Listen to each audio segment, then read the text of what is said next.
સુરત શહેરની crime branch પોલીસે Maharashtra Bhiwandi Shantinagar police સ્ટેશનના હદના વિસ્તારમાંથી આજથી 1 વર્ષ પહેલા સગીર છોકરીનું અપહરણ કરીને લઈ આવનાર ઇસમને ઝડપી પાડી. આવનાર નાતાલના તહેવાર અને 31 ડિસેમ્બરને લઈને સુરત શહેરમાં કાયદો અને વ્યવસ્થા જળવાઈ રહે અને કોઈ અનિચ્છનીય બનાવ ન બને તે માટે સુરત પોલીસ કમિશનરના આદેશથી સમગ્ર સુરત શહેરમાં પેટ્રોલિંગ કરવામાં આવી રહ્યું છે.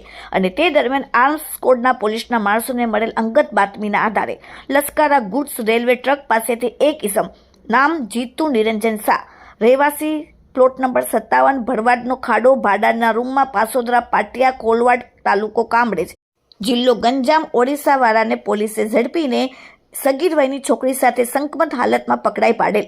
આરોપીની બારીકાઈથી પૂછપરછ કરતા તેની સાથે હાજર સગીર છોકરી તે પોતે છેલ્લા 1 વર્ષથી મુંબઈ ભિવંડી ખાતેથી લઈ આવેલ. બંને જણા સરનામે રહેતા હતા અને ત્યાં સગીર વયની છોકરી સાથે મળી આવેલ, જેથી ભિવંડી શાંતિનગર પોલીસ સ્ટેશન ખાતે ટેલિફોનિક સંપર્ક કરીને ખાતરી કરતા ભિવંડી શાંતિનગર પોલીસ સ્ટેશનમાં ગુનો નોંધાયેલ હતો, જેથી તાત્કાલિક પોલીસે સગીર છોકરીનો કબજો ભિવંડી શાંતિનગર પોલીસ સ્ટેશનને સોંપવા તજવીજ હાથ ધરેલ છે.